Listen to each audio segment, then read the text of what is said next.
Reno 80 5G.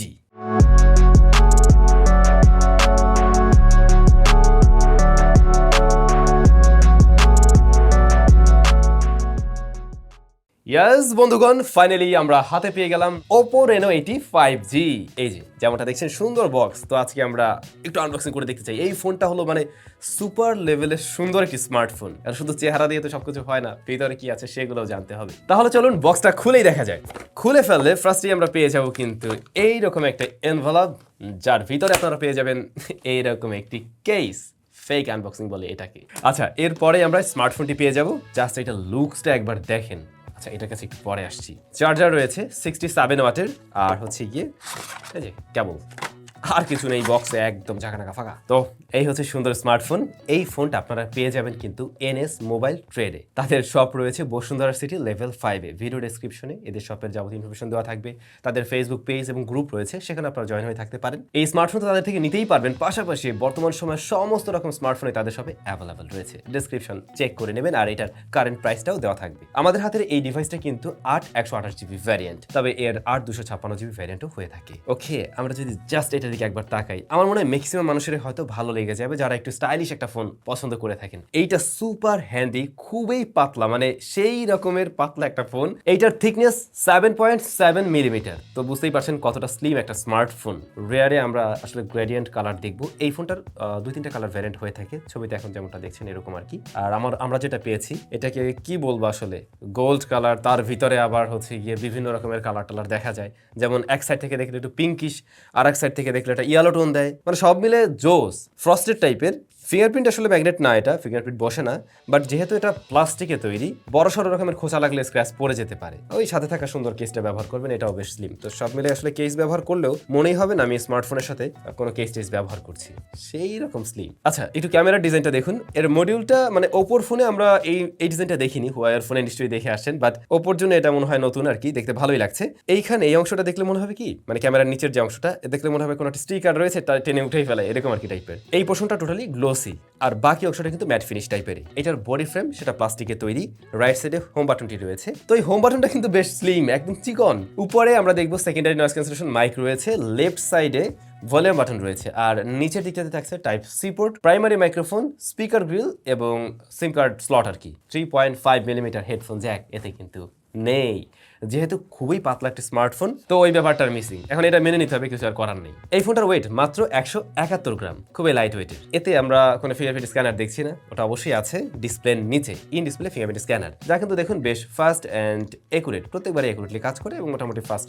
একটু animation delay আছে, but ওকে, এটা ওভারঅল ওকে। এই ফোনটা যেমনটা সুন্দর রেয়ার প্যানেল, ঠিক তেমনিভাবে এর ডিসপ্লে সেকশনটা আপনাদের ভালো লেগে যাবে, কারণ ডিসপ্লেটা কার্ভ। অনেকেই কার্ভ ডিসপ্লে পছন্দ করেন, তাদের বিশেষ করে ভালো লাগবে। আর ডিসপ্লের চিন বেজেল লক্ষ্য করুন, অলমোস্ট সিমেট্রিক্যাল টাইপের। আসলে উপরেটার সাথে কম্পেয়ার করতে গেলে কিন্তু অলমোস্ট সিমিলার লাগবে। সো ডিসপ্লেটা দেখে আশা করছি ভালো লেগে যাবে। এবং ডিসপ্লের টপের সেন্টারে যে সিঙ্গেল পাঁচলটা রয়েছে, এটা মোটামুটি ঠিকঠাক আছে, অর্থাৎ অনেক বেশি বড়ও না, অনেক বেশি ছোটও না। Display size 6.7 inch, 1 billion colours রয়েছে এখানে, 120 হার্টজ হাই রিফ্রেশ ডিসপ্লে এটা, এবং এটা পিক ব্রাইটনেস দিতে পারে 950 নিটস, একদম ডিরেক্ট সানলাইটে। তো আমরা ছবি তুলতে গিয়েছিলাম, ছবি তুলতে গিয়ে দেখলাম যে না, মোটামুটি এটা ঠিকঠাক আছে, ডিরেক্ট সানলাইটেও এটা কিন্তু ভিজিবল ছিল। তো এই স্মার্টফোন আমরা জাস্ট 2 দিন হাতে পেয়েছি। এই 2 দিনে আমরা মোটামুটি যতটুকু ব্যবহার করেছি, ডিসপ্লেতে যা যা দেখা হয়েছে, এটা ডিসপ্লে দেখে সত্যি আমাদের বেশ ভালো লাগছে। 1 বিলিয়ন কালার্স রয়েছে এবং এটা টাচ রেসপন্স যথেষ্ট ভালো, হাই রিফ্রেশের বিষয়টা আমরা একদম ঠিকঠাক পেয়েছি। তো সব মিলে ডিসপ্লেটা আমাদের কাছে খুবই ভালো লাগছে।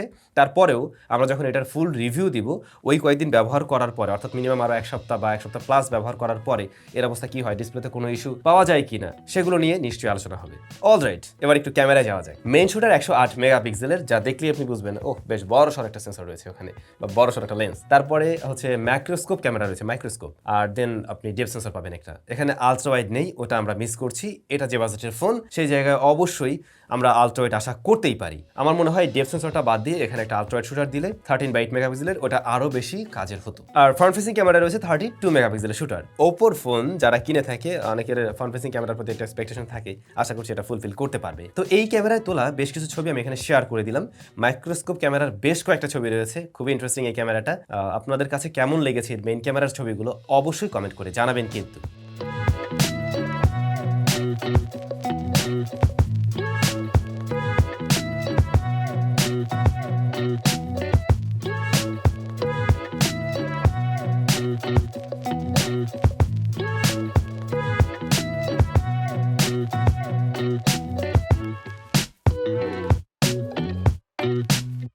তবে এটার মেইন ক্যামেরায় ভিডিও রেকর্ড করা যায় সর্বোচ্চ 1080p 30 fps মানে মানা যায় এই বিষয়টা। এরকম একটা ফোনের সাথে 4K নেই, 60 fps নেই, ব্যাপারটা আমি মানতে পারি নাই। এখন এই বিষয়গুলো না থাকার পিছনে মেইন রিজন হলো এর প্রসেসর বা পারফরমেন্স সেকশন। এই স্মার্টফোনটাতে কিন্তু প্রসেসর হিসেবে রয়েছে Qualcomm Snapdragon 695 5G SoC। তো ওইটাতে 5G দিচ্ছে, এই জন্য এই ফোনের নামে শেষে 5G। বাট না, এটা তো আসলে ওপোর ফোন। ওপো যে কাজটা করে থাকে, তারা লুকসের দিকে বেশি গুরুত্ব দেয়, ক্যামেরা, ফ্রন্ট ফেসিং ক্যামেরা এগুলোতেই বেশি গুরুত্ব দিয়ে থাকে, প্রসেসরের দিকে খুব একটা গুরুত্ব থাকে না। যদিও এই প্রসেসরটা মোটামুটি মিড রেঞ্জ বাজেটের জন্য বলা যায় ক্যাপাবল একটি প্রসেসর।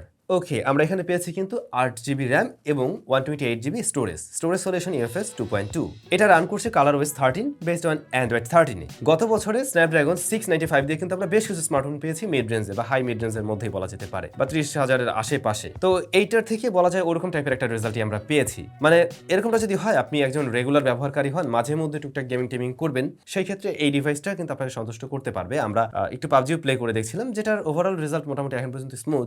তারপরেও আমরা আসলে ফুল রিভিউতে এগুলো নিয়ে ডিটেইলে অবশ্যই আলোচনা করতে পারবো, তখন ডেফিনেটলি এর ব্যাপারে টোটালি ক্লিয়ার হয়ে যেতে পারবেন। আর আসলে আনঅফিশিয়াল ফোন কেনার ক্ষেত্রে সাথে সাথে আসার চাইতে কিছুদিন ওয়েট করে কেনাটা উচিত, সেক্ষেত্রে একটু কম দামে পাওয়া যায়। এটাতে কিন্তু আপনার স্টেরিও স্পিকার পাবেন, স্পিকার কোয়ালিটি ভালো মনে হয়েছে।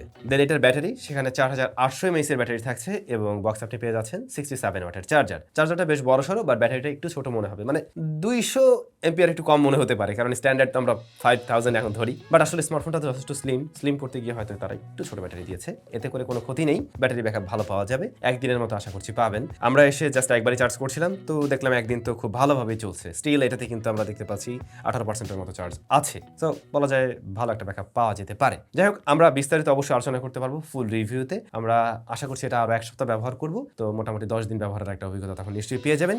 আর এই মুহূর্তে এটার যে কারেন্ট প্রাইস আমরা দেখলাম 41,000-এর আশেপাশে পাওয়া যাচ্ছে। এটা একটু এই ফোনের জন্য বেশি হয়ে যায়, আশা করছি খুব শীঘ্রই এর প্রাইসটা অবশ্যই আরো কিছুটা ড্রপ করবে এবং তখন মোটামুটি একটা ভালো পজিশনে থাকবে। তবে হয় কি, এই ধরনের ফোনের স্পেশাল কিছু ইউজার রয়েছে যাদের কাছে আসলে লুকস, মেইন ক্যামেরা এগুলোর প্রায়োরিটি আগে থাকে, তারপর ডিসপ্লেটা কার্ভ হতে হবে, তাদের হিসাব আলাদা। তাদের কাছে হয়তো হেভি পারফরমেন্সের প্রয়োজন নেই, তাদের কাছে হয়তো গেমিং এর প্রয়োজন নেই, তো তারা চাইলে অবশ্যই দেখতেও পারেন। ভিডিও ডেসক্রিপশনে NS মোবাইল ট্রেডের ইনফরমেশন দেওয়া রইল, চাইলে তাদের সাথে যোগাযোগ করবেন। সবাই ভালো থাকবেন, সুস্থ থাকবেন, নিশ্চয়ই আবারও দেখা হবে এরকম কোনো দারুণ স্মার্টফোন নিয়ে। টাটা।